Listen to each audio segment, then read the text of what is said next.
الله الرحمن الرحيم الحمد لله رب العالمين وصلى الله وسلم وبارك على نبينا محمد وعلى آله وصحبه أجمعين أما بعد. ہم لوگ عمدۃ الاحکام للامام المقدسی اس کتاب کو پڑھ رہے ہیں اور ہم لوگ اس کتاب میں کتاب القصاص کی آخری 2 حدیثیں پڑھنے جا رہے ہیں. جو حلقہ ہے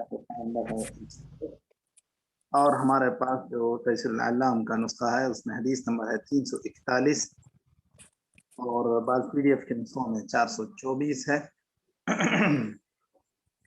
حدیث ہے حضرت عمران بن حسین رضی اللہ عنہ کی.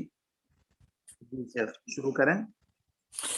بسم الله الرحمن الرحيم نحمده ونصلي على رسوله الكريم أما بعد.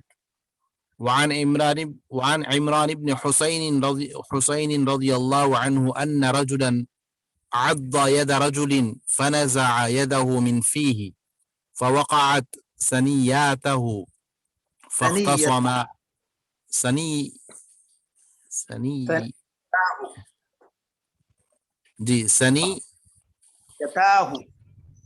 ثنيتاه فاختصم إلى النبي صلى الله عليه وسلم فقال يعد أحدكم أخاه كما يعد الفحل اذهب لا دية لك.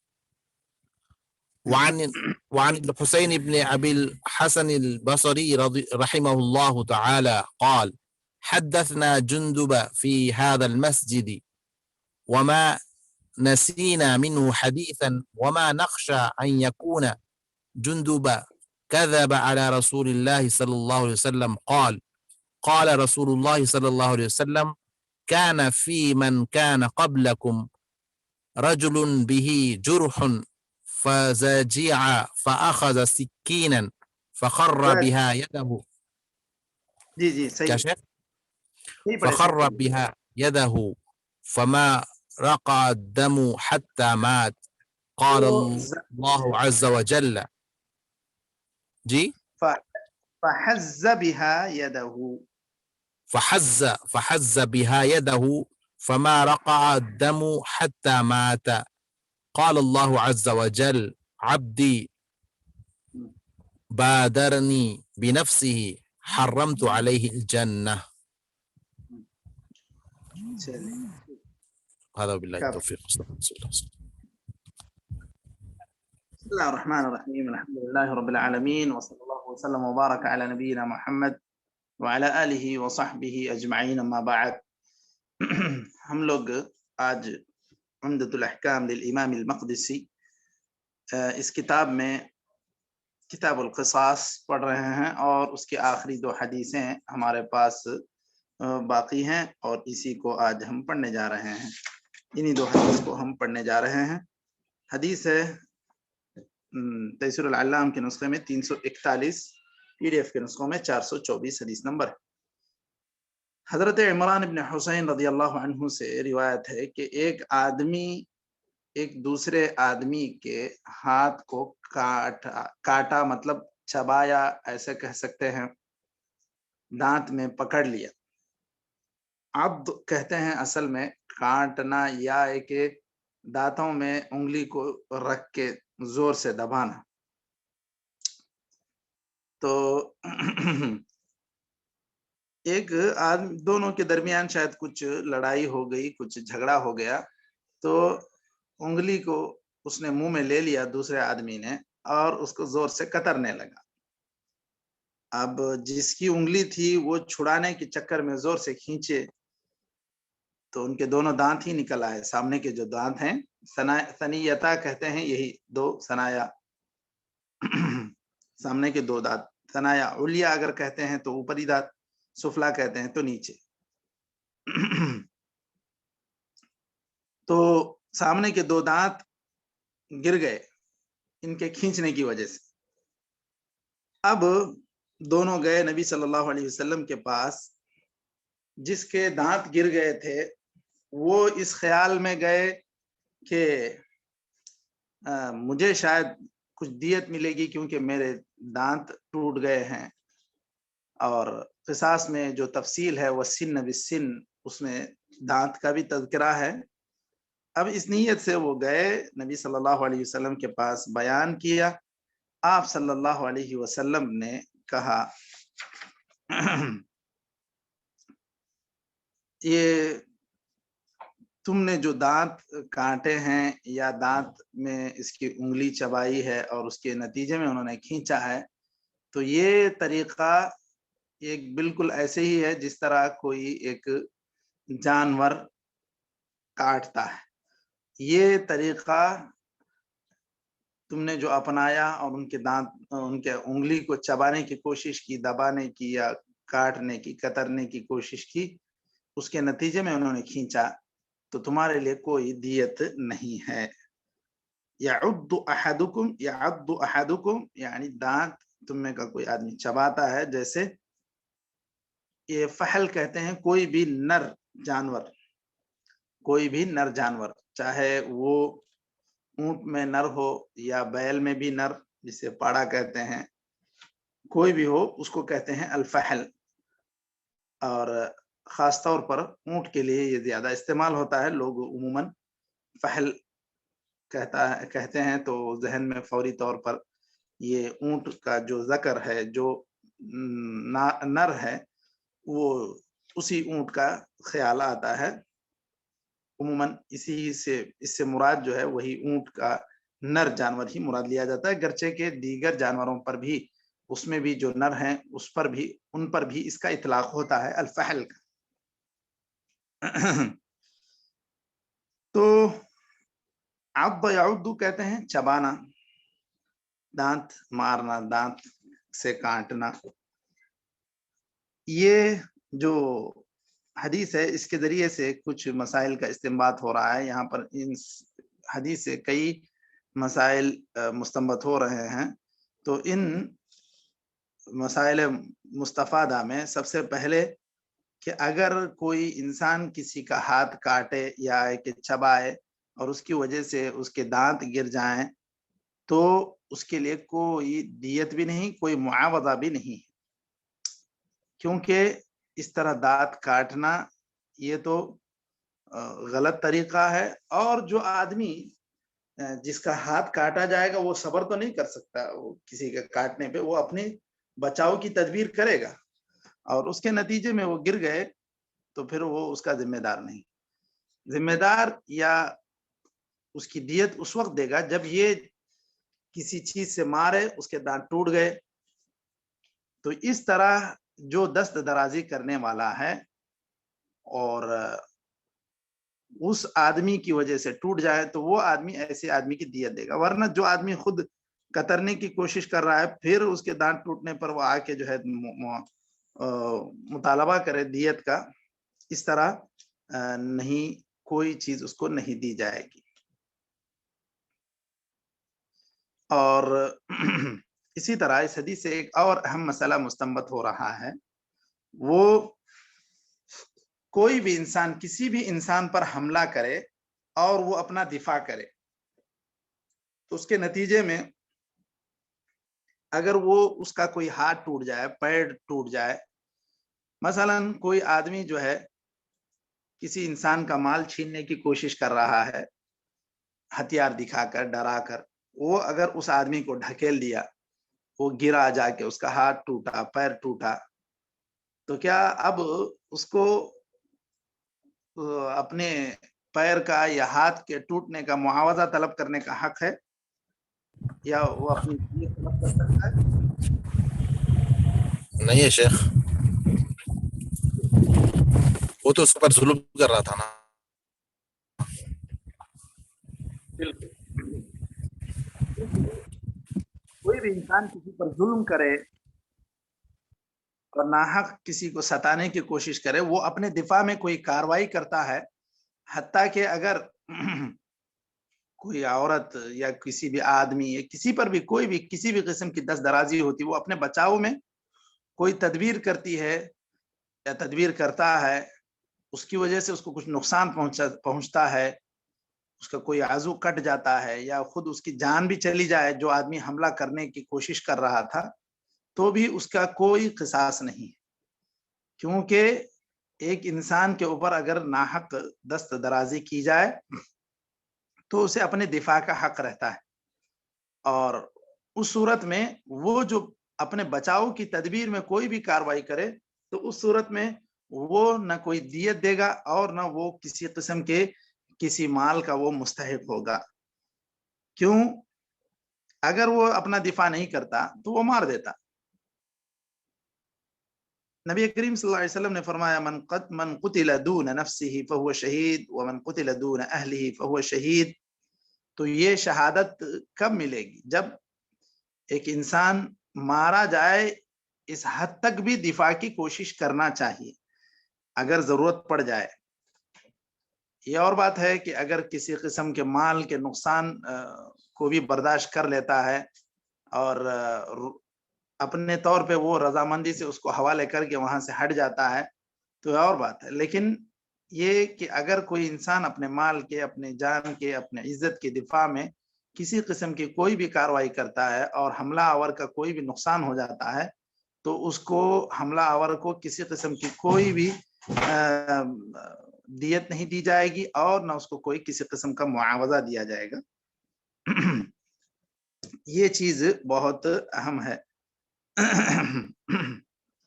اور اس کی سب تحقیق ہوگی تبھی چل کر یہ فیصلہ ہوگا کہ واقعی وہ اس کے اوپر ظلم کر رہا تھا یا یہ جان بوجھ کر یہ لوگ کوئی ایسے ہی خامخواہ ایک اس پر الزام ڈال رہے ہیں یا ایک جھوٹا قضیہ یا جھوٹا کیس بنانے کی کوشش کر رہے ہیں. اس کا فیصلہ پوری طرح قاضی کرے گا، محکمے سے ہوگا، ورنہ یہ ہر آنے جانے والے انسان کی بس کی بات نہیں ہے کہ وہ پوری طرح فیصلہ کر دے کہ اس میں یہی صحیح ہے، یہی بات صحیح. اس کے بعد اس حدیث میں ایک بات اور بھی علماء نے لکھی ہے کہ آدمی دفاع کرنے کے لیے آسان سے آسان چیز کو پہلے اختیار کرے. مثلا اگر یہ ممکن ہے کہ جو آدمی حملہ آور ہے اس کو 2-4 تھپڑ لگانے سے وہ باز آ جائے گا یا رک جائے گا، اس پر کنٹرول کر لیا جا سکتا ہے، تو 2-4 تھپڑ لگا کر ہی کافی وہ رک جانے کی کوشش کرے. ورنہ وہ ایسا ہے کہ 2-4 تھپڑ میں جو آدمی کنٹرول میں آ جاتا ہے اس کو اتنی زور سے اپنے دفاع میں اس کے اوپر حملہ کرے کہ اس کا ضرورت سے زیادہ نقصان ہو جائے. ایسا نہیں ہونا چاہیے. یہ تو اس وقت کی بات ہے جب انسان کے اوپر قابو نہ ہو سکے، اس کے ساتھ ہتھیار ہے. ایک انسان بغیر ہتھیار کے آ کے حملہ کرتا ہے تو جو آدمی جس کے اوپر حملہ کیا جا رہا ہے وہ بھی کسی نہ کسی اعتبار سے اپنا دفاع پہلے کر سکتا ہے. تو اسہل چیز کو اختیار کرنا چاہیے دفاع میں کہ اس کو کم سے کم نقصان ہو اور بس اس کے شر سے اس کو نجات مل جائے، یہ مقصود ہو. تو اگر کوئی بھی ایک دوسرا طریقہ اپنایا جا سکتا ہے، روم لاک کر کے پولیس کو بلا دیے، تو یہ بھی ہو سکتا ہے. یہ اس طرح کے کوئی بھی طریقے جو بھی ہو سکتے ہیں، اسہل سے اسہل طریقے سے اپنا دفاع کرے اور یہ کوشش ہو کہ وہ اس کو اتنا زیادہ نقصان نہ پہنچائے کہ وہ قابو میں آنے کے باوجود اس کو نقصان زیادہ سے زیادہ ہو جائے. اس کے بعد یہاں پر جو حدیث ہم نے دوسری حدیث پڑھی ہے، حدیث نمبر 342، حضرت حسن بصری بیان کرتے ہیں کہ ہمیں جندب نے بیان کیا. اب بعض علماء نے کہا کہ جندب سے ان کا سماع ثابت نہیں ہے، ہو سکتا ہے کسی اور صحابی کے ذریعے سے انہوں نے وہ بات سنی اور جندب نے اس مسجد میں وہ بات بیان کی ہو حضرت جندب نے. تو بعد میں یہ کہتے ہیں کہ ہم نے یہ حدیث جندب سے سنی ہے اور اپنی بات میں تاکید پیدا کرنے کے لیے یہ بات بھی کہہ رہے ہیں. ہمیں اس بات کا بھی ڈر نہیں کہ نبی کریم صلی اللہ علیہ وسلم کی طرف انہوں نے غلط بات کہی ہوگی. یعنی یہ اپنی بات میں تاکید پیدا کرنے کے لیے کہ اتنی مؤکد بات ہے یہ جو نبی کریم صلی اللہ علیہ وسلم سے ثابت ہے. اس طرح کا یہ جملہ یہاں کہہ رہے ہیں. کان فی من کان قبلکم رجل بہ جرح. بات کیا ہے اللہ کے رسول صلی اللہ علیہ وسلم نے ایک آدمی کا قصہ بیان کیا. ایک آدمی اسے کسی قسم کا زخم ہو گیا تھا اور وہ اپنے زخموں کی تاب نہ لا سک کر گھبرا گیا اور اس نے چاقو لے کر خود اپنا ہی ہاتھ اس نے کاٹ لیا. فما رقع الدم حتى مات. وہ جو خون کا سلسلہ نکلا، جو خون بہنا شروع ہوا، تو اس کے مرنے تک وہ خون جاری رہا اور وہ اسی کے چلتے، اسی زخم کے چلتے وہ مر گیا. تو اللہ تعالیٰ نے کہا عبدی بادرنی بنفسه فحرمت علیہ الجنہ. اس آدمی نے جلدی کی اپنے جان کو ختم کرنے میں یا ہلاک کرنے میں، تو میں اس کے لیے جنت کو حرام قرار دیتا ہوں. تو یہ حدیث اس بات کو بیان کرتی ہے کہ خودکشی حرام ہے، کسی بھی طریقے سے ہو خودکشی حرام ہے، چاہے وہ اچھے مقصد کے لیے کی جائے، برے مقصد کے لیے کی جائے، صبر نہ کر کے کی جائے، یا پریشانیوں سے نجات پانے کے لیے کی جائے. بہر صورت خودکشی اسلام میں حرام ہے، اور یہ خودکشی کسی چیز کا علاج ہی نہیں. اس حدیث میں جو الفاظ ہیں اس میں خاص طور پر دو کلمات فحز بها يده، حز به کاٹنا، قطع. فما رقع الدم، رقع انقطع، فما رقع ای ما انقطع، نہیں رکا خون. بادرہ جلدی کرنے کو کہتے ہیں، مبادرہ، بادرہ مبادرہ مفعلہ سے. تو یہ اس کی بات ایسی ہی ہو گئی جو آدمی ایک دھوپ، سخت دھوپ سے بچنے کے لیے گویا کہ جہنم کی آگ اختیار کر رہا ہے. ایسے ہی ہو گیا اس انسان کا مسئلہ جو دنیا کے زخموں کی، دنیا کی تکلیف کو تاب میں نہ لا کر خودکشی کر لیتا ہے. اس کی مثال ایسی ہے کہ دنیا کی گرمی سے چھٹکارا پانے کے لیے گویا کہ اس نے جہنم کی آگ کو اپنے لیے منتخب کر لیا. تو یہ حدیث میں جو بات بیان کی گئی کہ اللہ تعالیٰ نے اس کے لیے جہنم حرام قرار دیا، یہ بہت ہی عظیم وعید ہے، بہت بڑی وعید ہے. تو اسی سے خودکشی کی خطورت سمجھ میں آتی ہے. تو اس حدیث سے جو مسائل مستنبط ہو رہے ہیں اس میں سب سے پہلے آدمی کا اپنے آپ کو مارنا، خودکشی کرنا، یہ حرام ہے، ناجائز، مکروہ یا ایسی کوئی بات نہیں، بلکہ آدمی کسی بھی طریقے سے اپنی جان کو ختم کرنے کی کوشش کرے یہ حرام.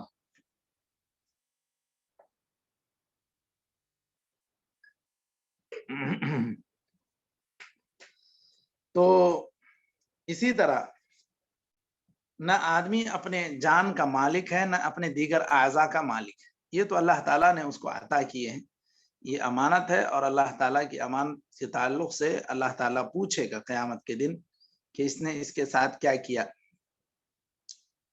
تو آدمی یہ نہ کہے کہ میں اپنے بدن کا مالک ہوں، میں اپنے اعضاء کا مالک ہوں، میں چاہے جو کروں، میں اپنا ہاتھ کاٹ لوں، انگلی کاٹ لوں، میری مرضی ہے. یہ آدمی کی اپنی مرضی نہیں ہے، یہ سیدھے سیدھے خودکشی ہے.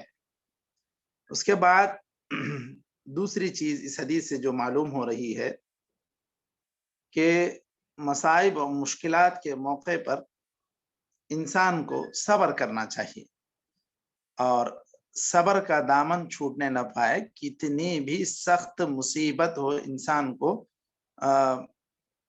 اللہ تعالیٰ سے ثواب کی امید رکھنی چاہیے اور صبر کرنا چاہیے. اسی لیے خاص طور پر کسی کی وفات ہونے پر نیاحہ سے منع کیا گیا ہے، نوحہ کرنے سے منع کیا گیا ہے، گال پیٹنا یا بال نوچنا، یہ ساری چیزوں سے منع کیا گیا ہے.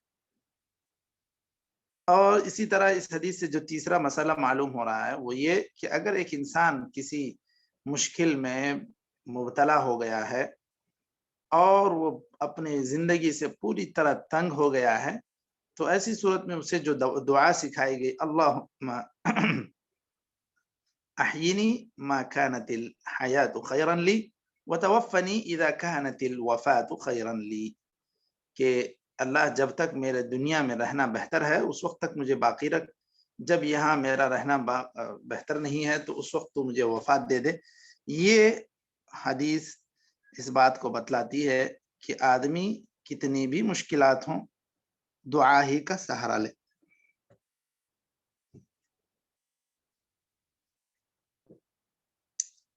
اس کے بعد یہاں پر جو بات کہی گئی عبدی بادرنی بنفسہ، آدمی نے جلدی کر دی اپنے نفس کو ہلاک کرنے میں، تو کیا مطلب؟ کیا وہ اپنی تقدیر سے پہلے یا اپنی وفات کی جو تاریخ تھی یا دن تھا یا وقت تھا یا اس کی عمر تھی اس سے پہلے ہی وفات پا گیا؟ کیا مشائخ؟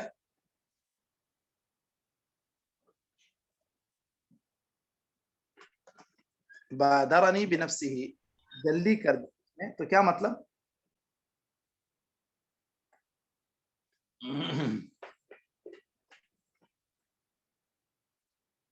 اس کی تقدیر میں ویسے ہی لکھا ہوا تھا۔ جی، اس کی تقدیر میں وہی لکھا ہوا ہے، اور وہ لکھا ہوا ہے تو اس کا جو کام وہ کرنے والا ہے وہ لکھا ہوا ہے کہ یہ انسان مصیبتوں کی تاب نہ لا کر آخر میں خودکشی کرے گا، اس سے اس کی وفات ہوگی، یہی اس کی زندگی تمام ہوگی، یہاں تک اس کی عمر 40 سال ہوگی، 50 سال ہوگی، جب جتنی ہوگی جتنی لکھی گئی تھی اتنی ہی عمر وہ جیے گا، نہ اس سے ایک دن کم نہ اس سے ایک دن زیادہ۔ یہاں پر جو بات بادرنی بنفسہ کہی گئی کہ اس نے اپنے آپ کو ہلاک کرنے کا سبب اختیار کیا اس وجہ سے، اور اللہ تعالیٰ کی رحمت سے وہ گویا کہ مایوس ہو گیا، اور جزع جو بات کہی گئی کہ گھبرا گیا، بے صبری کا مظاہرہ کیا، تو ایسی اس کی حرکت کی وجہ سے یوں کہا گیا بادرانی بنفسہ، اپنے جان کو ہلاک کرنے میں اس نے جلدی کر دی، ورنہ وہ اپنی عمر سے ایک دن بھی جلدی نہیں گیا، نہ ایک گھنٹہ پہلے وہ یہاں سے گیا، بلکہ وہ اپنے وقت پر ہی جو اس کی وفات کا وقت تھا اسی وقت میں گیا۔ یہاں پر اس نے چونکہ اللہ تعالیٰ کی رحمت سے مایوسی کا اظہار کیا اور اس سبب کو اس نے اختیار کیا، اس وجہ سے کہا گیا بادرانی، جلدی کر لیا اس بندے نے۔ اس کے بعد اس حدیث سے جو بات معلوم ہو رہی ہے کہ انسان کا اپنے جان کو ہلاک کرنا، قتل کرنا، خودکشی کرنا، یہ سب حرام ہے، نہ یہ انسان خود اس کا مالک ہے اور نہ اس میں جو چاہے من مانی کر سکتا ہے، بس اس کے اندر اللہ تعالیٰ نے جس کام کی اجازت دی ہے وہی کام ہو سکتا ہے، وہی کام کر سکتا ہے۔ مثلا ایک انسان جو ہے علاج کی غرض سے حجامہ کرتا ہے، اپنے بدن کو کسی کو کاٹنے کے لیے، قص لگانے کے لیے دیتا ہے، اسی طرح طبیب کو آپریشن کرنے کے لیے جتنی ضرورت ہے بدن میں اتنے حصے کو کاٹنے کا موقع وہ دیتا ہے۔ تو کیا یہ کیا اس کی اجازت ہے یا نہیں ہے مشائخ؟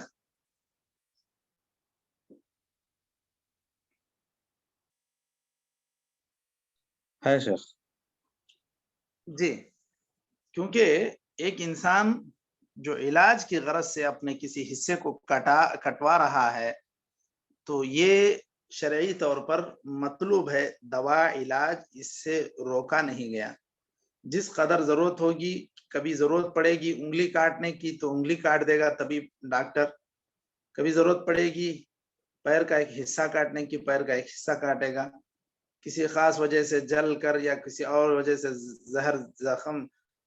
زہر پھیل رہا ہے بدن میں، پیر کاٹنے کی ضرورت پڑے گی تو پیر کاٹے گا۔ تو یہ اس کے پیچھے کوئی خاص مصلحت ہے، طبی مصلحت، تو اس صورت میں وہ اس سبب کو اختیار کر سکتا ہے، ورنہ اپنے طور پہ منمانی کوئی بھی انسان اپنے اعضاء جسمانی میں نہیں کر سکتا۔ اور یہ جو عموماً لوگوں کے اندر انتحار کا، خودکشی کا جو مزاج نئے زمانے میں بڑھتا جا رہا ہے، یہ بالکل ایمان نہ ہونے، اللہ تعالیٰ کی ذات پر یقین نہ ہونے کی دلیل ہے۔ یہ جو گھبرا جانا ہے مصیبتوں سے، پریشانیوں سے، یہ کمزور ایمان ہونے کی دلیل ہے.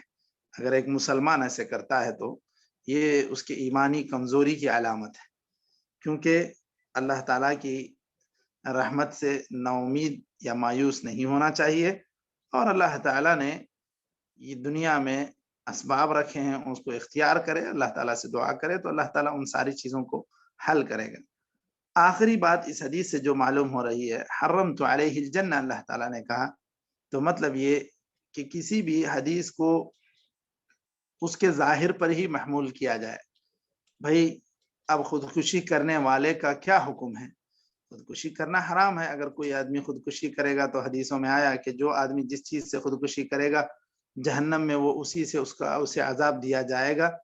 تو یہ چیزیں اپنے ظاہر پر ہی محمول کی جائیں گی. باقی ایسا ہے کہ اگر وہ کلمہ گو تھا تو اللہ تعالیٰ چاہے تو اس کو اس کی سزا مکمل ہونے کے بعد اس کو جنت میں داخل کر بھی سکتا ہے. یہ اللہ تعالیٰ کی مشیت پر منحصر ہے. ورنہ کوئی بھی انسان کسی کو یہ نہ کہے کہ اب وہ خالد مخلد فی النار ہی ہے، خودکشی کر کے مرا ہے تو وہ کبھی جنت میں نہیں جائے گا، کیونکہ یہ معاملہ اللہ تعالیٰ کے حوالے ہے. یہاں جو حرمت علیہ الجنہ حرام اللہ تعالیٰ نے قرار دیا، تو یہ ہو سکتا ہے کہ ایک لمبی مدت تک جنت میں وہ نہ جائے، جنت اس کے لیے حرام رہے، پھر اللہ تعالیٰ اس کے کلمے کی وجہ سے، اس کے ایمان کی وجہ سے، لا الہ الا اللہ کہنے کی وجہ سے اس کو جنت میں داخل کر بھی سکتا ہے. اگر اللہ تعالیٰ معاف کر کے اس کو جنت میں داخل کرنا چاہے تو یہ ممکن بھی ہے. تو یہاں تک کتاب القصاص کا اختتام ہوا ہے. ہم لوگ یہیں تک آج رک جاتے ہیں. اس کے بعد کل سے کتاب الحدود ہم لوگ اس میں پڑھیں گے. نکتفی بهذا القدر وصلی اللہ وسلم وبارک علی نبینا محمد وعلی آلہ وصحبہ اجمعین. السلام علیکم ورحمۃ اللہ.